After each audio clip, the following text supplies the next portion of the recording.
இன்னைக்கு நமக்கு ரொம்ப சாஃப்டான இலை அடை எப்படி செய்கிறதுன்னு பார்க்கலாம். அதுக்கு நான் 1 கப்பு பச்சை அரிசி எடுத்து 2-3 மணிக்கூர் தண்ணியில் ஊற போட்டு வச்சுருக்கிறேன். இப்போ இந்த இது நான் வடிகட்டிட்டு மிக்சியில் அரைச்செடுக்கலாம். இப்போ இதுக்கு நான் கொஞ்சமாக சால்ட்டு சேர்க்குறேன். கொஞ்சம் தண்ணி விட்டு இதை அரைச்செடுக்கலாம். நம்ம தோசைக்கெல்லாம் அரைக்கிறது போல் அந்த பதத்துக்கு அரைச்செடுக்கலாம். மாவு அரைச்சாச்சு. அது இந்த பதத்துக்கு அரைச்சி வச்சுருக்கலாம். இது இப்போ இருக்கட்டும். இதில் 4 ஏலக்காயும் 1/2 ஸ்பூன் ஜீரகமும் பவுடர் பண்ணி வச்சுருக்கிறேன்.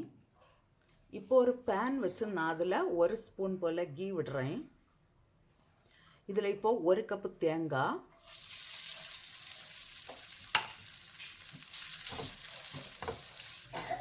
1/4 கப்பு வெல்லம். இதில் ஸ்வீட்டு கம்மியாக இருக்குது, அதனால நான் இப்போ ஒரு 2 ஸ்பூன் கூட போடுறேன். இதில் இப்போ இந்த பொடிச்சு வச்சுருக்கிற ஏலக்காயும் ஜீரகமும் போடுறேன். இது இப்போ போதும். நான் இப்போ ஸ்டவ் ஆஃப் பண்ணுறேன். இப்போ இந்த மாவிலேருந்து 1 ஸ்பூன் போல் மாவு எடுத்து இப்படி ஒரு இலையில விட்டு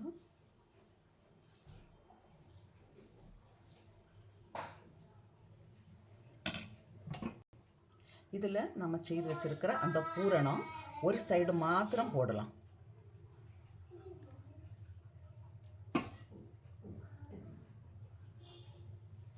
போட்டுட்டு இப்படி நமக்கு தான் க்ளோஸ் பண்ணிடலாம்.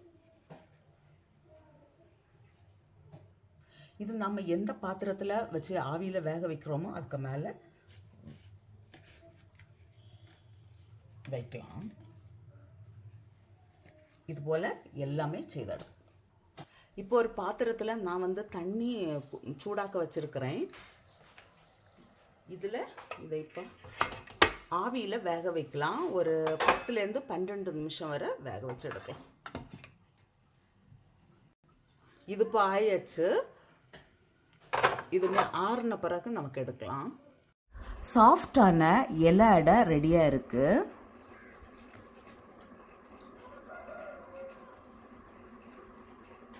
நான் இப்போ உங்களுக்கு ஓப்பன் பண்ணி காட்டுறேன்.